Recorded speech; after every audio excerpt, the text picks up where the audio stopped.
नमस्कार, स्वागत है आपका। मैं हूं आपके साथ पराग गुप्ता। आप देख रहे हैं प्रदेश का सबसे भरोसेमंद news channel India news Uttar Pradesh Uttarakhand. तो चलिए चर्चा करेंगे निकाय चुनाव के रण की, जहां पहला चरण 4 मई को सकुशल संपन्न हो चुका है, तो वहीं पहले चरण के प्रचार प्रसार में बीजेपी ने पूरी ताकत झोंक दी थी। अब दूसरे चरण की बारी है। इसके लिए बीजेपी लगातार धुआंधार प्रचार कर रही है। सीएम योगी ताबड़तोड़ रैलियां कर रहे हैं, जिससे पूरा प्रदेश भगवामय बना दिया है उन्होंने। जब से सीएम योगी आदित्यनाथ ने प्रचार प्रसार की बागडोर संभाली है, तभी से पूरे प्रदेश में बीजेपी की लहर सी चल पड़ी है। ऐसा लगता है कि निकाय की छोटी सरकार में सपा और बसपा का सुपड़ा साफ होना तय है, क्योंकि यूपी के निकाय चुनाव में सपा ने पहले चरण में भी प्रचार प्रसार कम किया और दूसरे चरण में भी सपा बिल्कुल सुस्त नजर आ रही है। दूसरी तरफ बसपा ने भी निकाय चुनाव में अपना दमखम नहीं दिखाया है।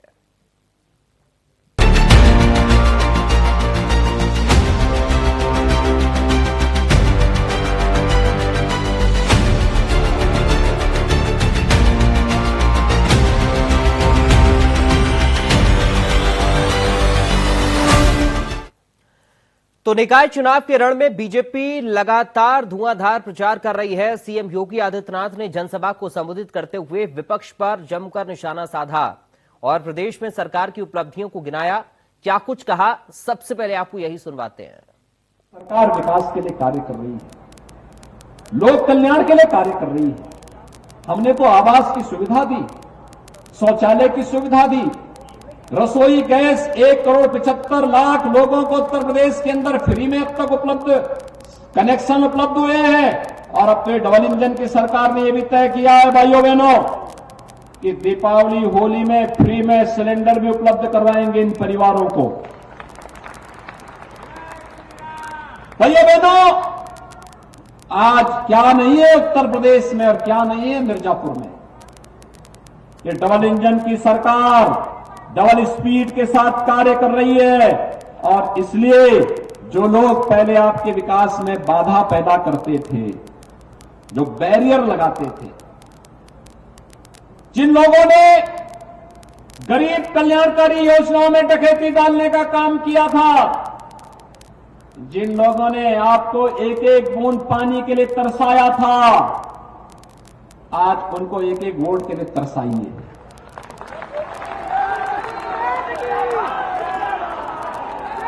आखिर यहां पे भारत सरकार टैंकर से पानी भेज रही थी, समाजवादी पार्टी सरकार टैंकर को लेने से इनकार कर दी थी।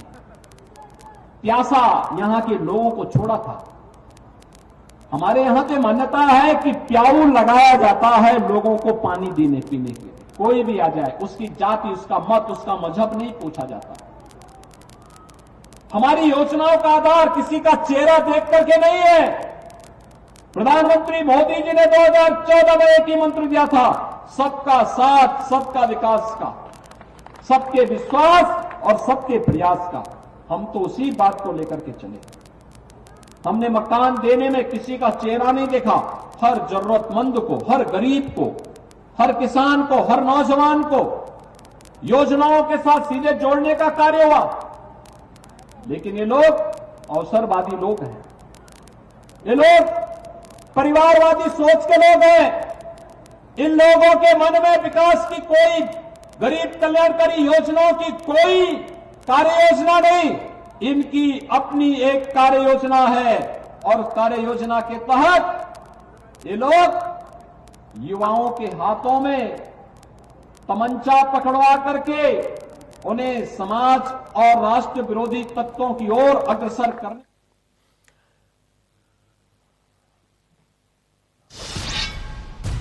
वहीं यूपी के पूर्व सीएम अखिलेश यादव ने पलटवार करते हुए कहा कि यूपी में सबसे ज्यादा भ्रष्टाचार है। यूपी के शहरों को स्मार्ट बनाने के लिए बीजेपी ने क्या किया और क्या कुछ कहा, सुनिए जरा। सरकार को बताना चाहिए कि स्मार्ट सिटी में इन्होंने क्या काम किया है। जो स्मार्ट सिटी के मानक हैं, क्या ये दोनों शहर उस पर खरे उतरे हैं? दोनों मेयर सीटें हैं। हालांकि पिछली बार वहां बीएसपी का था, उससे पहले भाजपा रही है। पिछले 2 बार से भाजपा ही की सरकार बन रही है। वो बताएं कि जनता की सुविधा के लिए पब्लिक ट्रांसपोर्ट सिस्टम क्या उन्होंने तैयार किया है। आम लोगों की शिक्षा के लिए क्या इंतजाम किया है, स्वास्थ्य के लिए क्या इंतजाम किया है, और सबसे महत्वपूर्ण है क्या नालियां साफ सुथरी हैं, क्या कूड़े का डिस्पोजल ठीक हो गया। लग तो ऐसा रहा है कि जब से बीजेपी आई है सब नाले नदियों को लेकर के सीधा गंगा में गंदगी डाल रहे हैं। समाजवादी पार्टी ऐतिहासिक जीत हासिल करने जा रही है इस बार। मुझे लगता है कि इस बार मेरठ की जनता समाजवादियों को आशीर्वाद देने जा रही है। बताए मुख्यमंत्री जी को कि असिस्टेंट ऑफिसर कितने होने चाहिए, एडिशनल ऑफिसर कितने होने चाहिए, प्रोफेसर होने चाहिए, टेक्निकल स्टाफ नहीं तो वो तमंचे की बात करेंगे और क्या बात करेंगे। उनसे कहो सॉलिड वेस्ट मैनेजमेंट, बोला तमंचा, बोला नाली गंदी है, बोला तमंचा, वो कहें हिंडन गंदी है, बोला तमंचा, वो कहेंगे गंगा सफाई नहीं हुई, बीओडी सीओडी डिजॉल्व ऑक्सीजन उसका ज्यादा है तो बोले तमंचा। चलिए हमारे साथ 3 खास मेहमान इस वक्त जुड़ गए हैं चर्चा के लिए। सीधा आपका परिचय करा दें। भारतीय जनता पार्टी से प्रवक्ता अशोक पांडे इस वक्त हमारे साथ हैं। अशोक पांडे जी आपका स्वागत है। समाजवादी पार्टी से प्रवक्ता कपिल श्रीवास्तव हैं। कपिल श्रीवास्तव जी आपका स्वागत है। सुभाषपा से प्रवक्ता जैनेन्द्र अर्कवंशी हमारे साथ हैं। जैनेन्द्र अर्कवंशी जी आपका स्वागत है।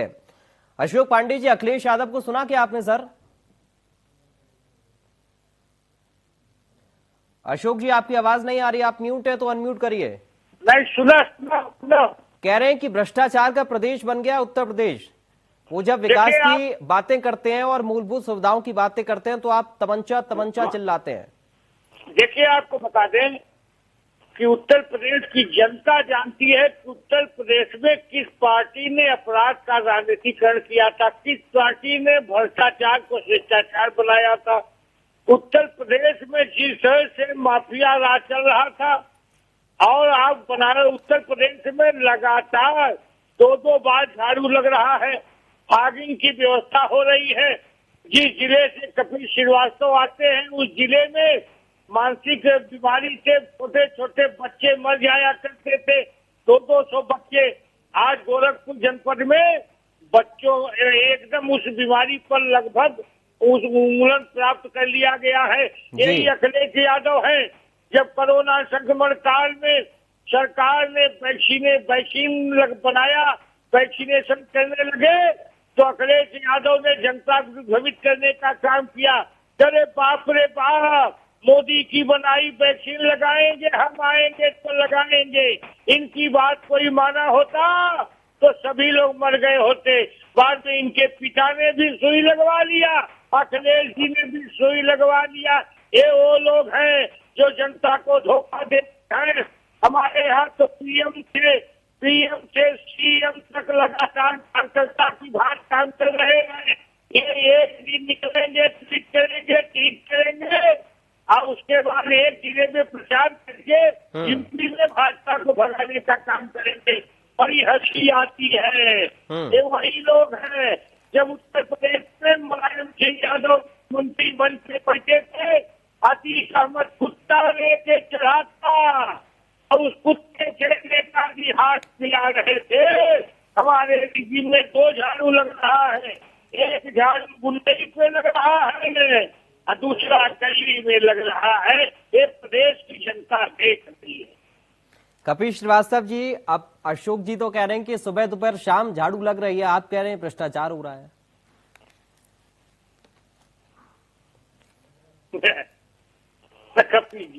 कपिल जी आपकी आवाज नहीं आ रही है सर, आप शायद म्यूट हैं।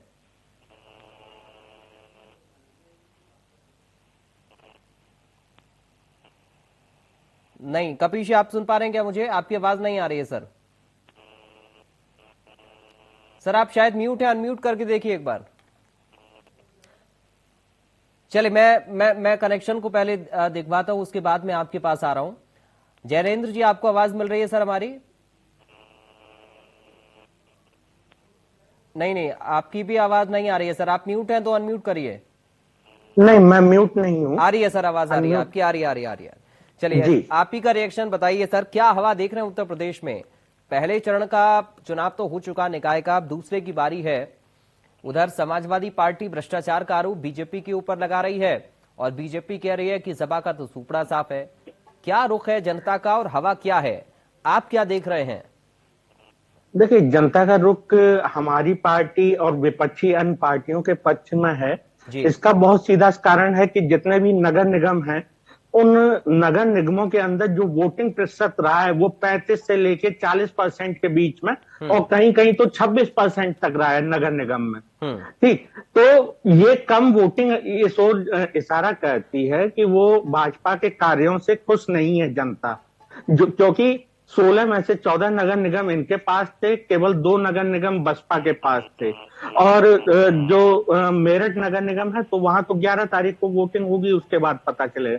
दूसरी चीज, आज मैं माननीय योगी जी को अयोध्या से सुन रहा था, तो उनका कहना था कूड़ा नहीं, सपा बसपा को साफ करने के लिए। आप बताइए कि साफ सफाई की जो नगर निगम के या निकाय चुनाव के मुद्दे होते हैं, आप कह रहे हैं कि आप उसकी बात मत करिए, जनता से कह रहे हैं। हम तो बस सपा बसपा और बाकी विपक्षी दलों को साफ करना चाहते हैं, सुभाषपा को साफ करना चाहते हैं। माफ कीजिएगा।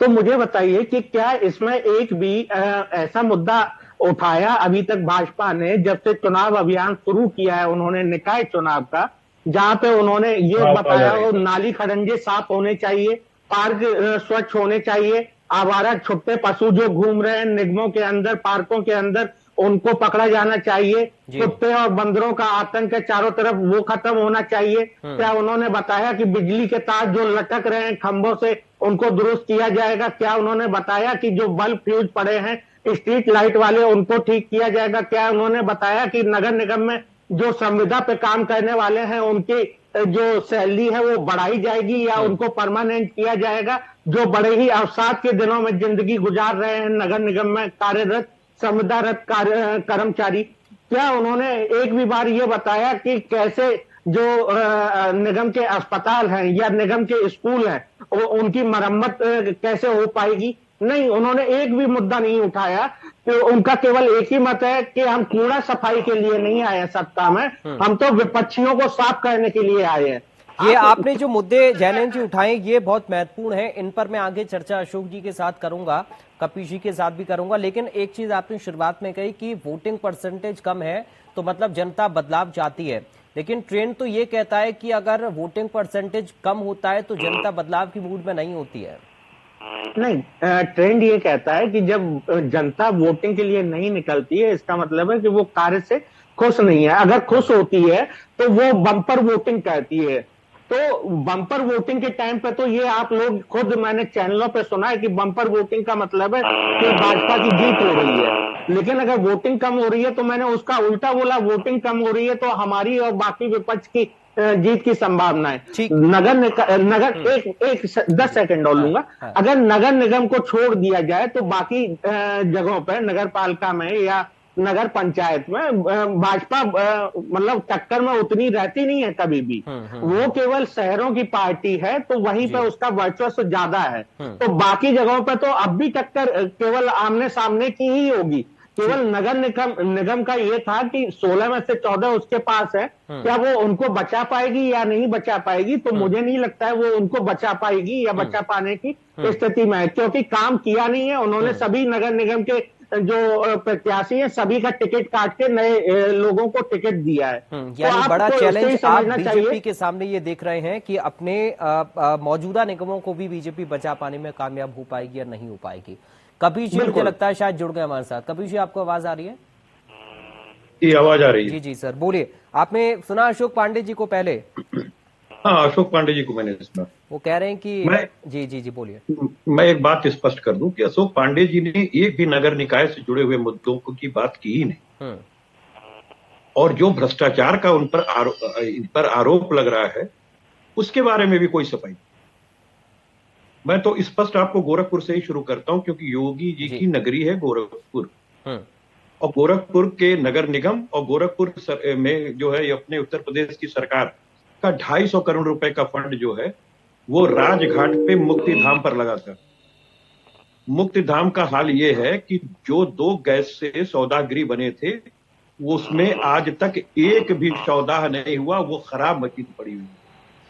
दूसरी बात आपको कह दें, जो घाटों का निर्माण किया गया लोकल पत्थर लगा के, लोकल टाइल्स लगा के, उनका हश्र ये है कि घाट हर जगह पर दब चुका है और वहां पानी इकट्ठा है, टाइल्स उखड़ चुकी है और वहां पे सौदा नहीं हो पा रहा है। और सहारा द्वारा बनाया हुआ जो पुराना सौदा स्थल है वहां पे ही लोग अपने प्रियजनों का अंत्येष्टि कर पा रहे हैं। अब आप सोचिए कि जब मोक्ष धाम पर भारतीय जनता पार्टी जो हिंदूवादी संघ अपने आप को कहती है तथाकथित रूप से, उसका भ्रष्टाचार सामने, इनके ही विधायक के एक सिस्टम कंसर्न को ये टेंडर दिया गया। और सबसे बड़ी बात आपको बता दें कि इसी राजघाट का जब उद्घाटन हुआ तो योगी आदित्यनाथ जी और यहाँ के सांसद रवि किशन जी सारे लोग जो बैठ करके जिस मंच से मंचन सीन किया और उन्होंने उद्घाटन किया, केवल वो शामियाना कैंट का ही 20 करोड़ रुपया किराया दिया गया, 20 करोड़ रुपया। जहां किशन जी बता रहे थे कि यहां से जले वाले के बड़ा मजा आई, ऊपर स्वर्ग हुई जे हगी ते नरक जाए, ये इनके सांसद कह रहे हैं। वहां का ये भ्रष्टाचार। दूसरा बड़ा भ्रष्टाचार आपको नगर निगम का पूरे उत्तर प्रदेश का बताते हैं, इनसे जवाब जरूर लीजिए। एक विदेशी कंपनी को इन लोगों ने कमीशन खोरी के आधार पर एक टेंडर दे दिया कि जितना भी महानगर के अंदर हमारे 17 नगर निगम हैं, उनके अंदर जो टैक्सेशन है मकान का, उसका आप जो है रेवेन्यू करिए। और उन्हें रिव्यू कैसे किया कि स्वतः कार्य प्रणाली लागू है, जिसके अंदर चाहे किचन हो, लेटरिन हो, बाथरूम हो या पोर्च हो, इसका दाम इंक्लूड नहीं होता है। बावजूद इसके इनसेट मैपिंग कराई गई और इनसेट से मैपिंग कराने के बाद इस पर ना हो रहे उसको स्थगित कर दिया गया। मतलब 3 गुने से लेकर के 10 गुना तक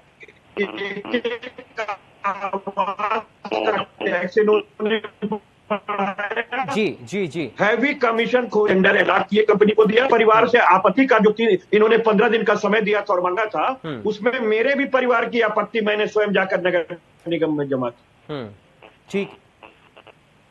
ठीक है, चलिए मैं अभी अशोक जी से जवाब ले लेता हूं। थोड़ा आवाज में भी आपकी कपिश जी दिक्कत आ रही है जी कपिश, आपकी आवाज में भी थोड़ी दिक्कत आ रही है, लेकिन आपका सवाल मुझे लगता है पहुंच गया अशोक जी तक। मैं आपके पास लौटूंगा। अशोक जी, आपने सुना ये भ्रष्टाचार के बड़े आरोप आप लोगों के ऊपर समाजवादी पार्टी के नेता लगा रहे हैं, और जैनेन्द्र जी कह रहे थे कि आप मुद्दों पर बात क्यों नहीं कर रहे हैं, भ्रष्टाचार पर आप जवाब नहीं दे रहे हैं, आप मुद्दों पर बात नहीं कर रहे हैं, आप नाली खड़ंजों का जिक्र नहीं कर रहे हैं, सड़कों का जिक्र नहीं कर रहे हैं, आवारा पशुओं का जिक्र नहीं कर रहे हैं। आप बस इतना कह रहे हैं कि सपा को भूल जाइए, बसपा को भूल जाइए, सुभाषपा को भूल जाइए, या कांग्रेस जितने भी विपक्षी दल हैं सबको भूल जाइए। अशोक जी बात कर रहा था, पहले देश में ये लोग भाषण करते हैं कि ये स्वच्छता अभियान चलना चाहिए, लेकिन पहले पीएम थे जिन्होंने झाड़ू उठाया। जब पीएम ने झाड़ू उठाया तो सीएम ने झाड़ू उठाया, फिर डीएम ने झाड़ू उठाया। आज झाड़ू 2-2 बार लग रहा है।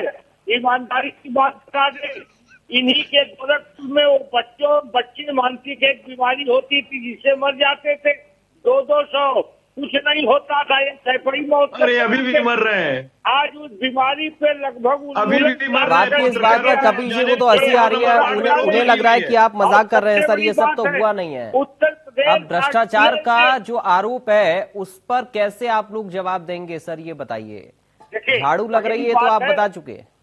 इनके भ्रष्टाचार पे बोलते हैं तो लगता है चोर मचाए शोर। उत्तर प्रदेश में अपराध का राजनीतिकरण और भ्रष्टाचार इन्हें नहीं बनाया।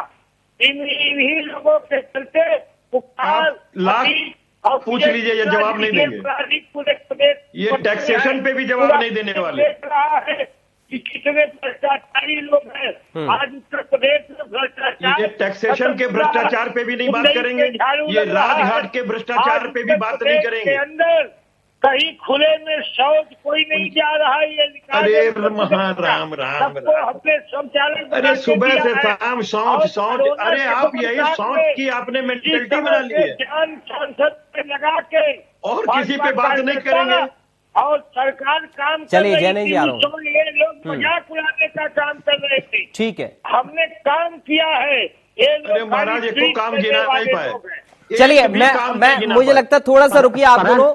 जैनेन्द्र जी एक अपना पक्ष रखना चाह रहे हैं। जैनेन्द्र जी बोलिए बहुत जल्दी से। पराग भाई, मुझे ये समझ में नहीं आता है। मैं एक भ्रष्टाचार का एक बहुत बड़ा नमूना आपको बताता हूँ। अभी 4-5 दिन पहले माननीय मेनका गांधी जी प्रचार के लिए गई। पहली चीज तो वहां रोड गायब थी, रोड थी ही नहीं। दूसरी चीज कि बारिश हो गई। शायद इंद्र देवता भी चाहते थे कि वोटों चुनाव से पहले लोग देख लें कैसे जल भराव होता है। तो वहां जल भर गया, क्योंकि सड़क थी नहीं, गड्ढे गड्ढे थे, जल भर गया, वहां वो फिसल के गिर पड़ी। तो सबसे बड़ा भ्रष्टाचार तो यही साबित होता है कि सड़क थी नहीं, सड़क में गड्ढे थे, और तीसरी चीज जल भराव की समस्या। अब मैं एक और चीज बताता हूं आपको कि इन्होंने काम क्या किया होगा। आप उस चीज से अनुमान लगा लेंगे जो मैं बताऊंगा। देखिए, यहाँ पे एक विभाग है नगर विकास मंत्रालय, उसने क्या किया है, 39.8% पैसा यूज किया है जो उसको आवंटित हुआ था। बाकी जो पैसा था वो उसमें 60.2% पैसा वापस कर दिया जी। नगर विकास मंत्रालय ने, यानी नगरों के विकास करने वाला मंत्रालय। दूसरी चीज पीडब्ल्यूडी विभाग को 27,000 करोड़ रुपया आवंटित हुआ था। 6,000 करोड़ रुपया लैप्स हो गया और 9,000 करोड़ रुपया उसने वापस कर दिया। अब आप बताइए कि जहां पे 40% पैसे का यूज हो रहा है 17 नगरों के लिए, नगर निगमों के लिए, पीडब्ल्यूडी विभाग और नगर विकास मंत्रालय के द्वारा, वहां पे इन्होंने क्या काम किया होगा ये तो समझ से परे है। दूसरी चीज मैं एक और 10 सेकंड और कि नगर के अंदर आप चाहे लखनऊ, बनारस, गोरखपुर, गाजियाबाद, नोएडा, मेरठ, किसी भी, आपको सुबह दोपहर शाम पूरे दिन आपको ट्रैफिक जाम की समस्या, अवैध पार्किंग, अवैध अतिक्रमण, इस तरह की समस्याओं से दो चार होना पड़ेगा। आप कहीं भी चले जाइए, आपको गड्ढा मुक्त सड़कें शहर के अंदर ठीक नहीं मिलेंगी। आपको सभी जगह गड्ढा युक्त सड़कें मिलेंगी।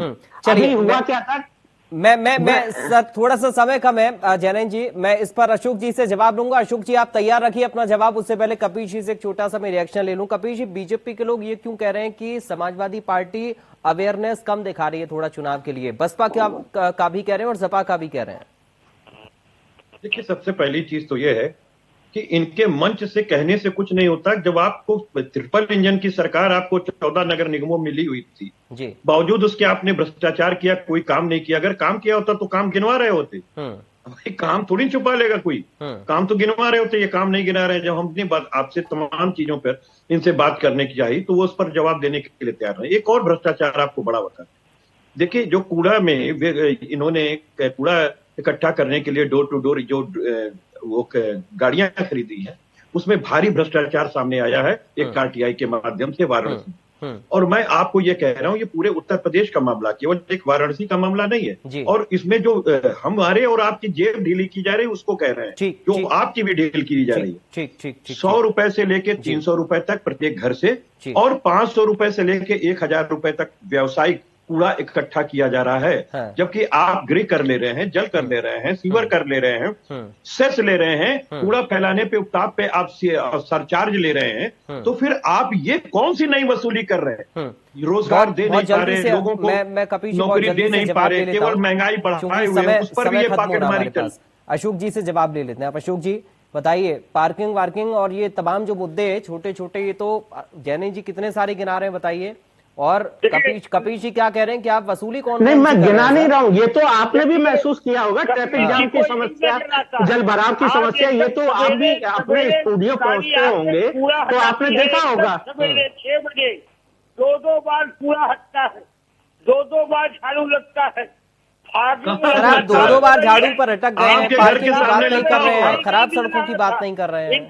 सर जो बाथरूम है और मकान है वो केंद्रीय योजना है, केजरीवाल साहब के पास योजना है। अगर आपको नहीं पता है मैं बता देता हूँ। इनको झाड़ू बहुत पसंद है, इनको केजरीवाल साहब के पास राष्ट्रीय स्वच्छता अभियान वो केंद्रीय योजना है। आप मुझे ये बताइए, नगर निकाय की योजनाएं क्या है आपके पास, खाका क्या है आगे भविष्य के लिए? अंतिम आदमी के विकास की बात की हमने, गलिए मोहल्ले चौबारों को सुधारा। अरे कितना स्मार्ट सिटी बताइए, ये बताइए कितना स्मार्ट सिटी बना दी है? तो कह देंगे ना सर अभी काम चल रहा है, आगे आप देखेंगे स्मार्ट सिटी। एक भी स्मार्ट सिटी बनाई हो तो बताइए पिछले 6 वर्षों। चलिए आज समय नहीं, चूंकि मुझे 2070 में इतनी दिखाई इजाजत देगी। दे रहा है। बहुत बहुत शुक्रिया कपीश जी आपका, जैनेन जी आपका बहुत शुक्रिया, अशोक पांडे जी आपका बहुत शुक्रिया आज की चर्चा का हिस्सा बनने के लिए। तो विकास के मुद्दों पर बात होनी भी चाहिए, चूंकि स्थानीय निकाय का ये चुनाव है और लोगों की छोटी छोटी सुविधाएं या फिर हम कहें मूलभूत जरूरतें पूरी क्या हो पाती हैं या फिर हो पाई हैं अभी तक के कार्यकाल में, ये जनता वोट के जरिए बता रही है। आने वाले वक्त में किसको मिलेगा निकाय का जिम्मा और कौन ज्यादा सीटों पर अपने दावे को मजबूत करता है, ये देखना बेहद अहम होगा। फिलहाल अभी के लिए हमारे साथ इस चर्चा में इतना ही। नमस्कार।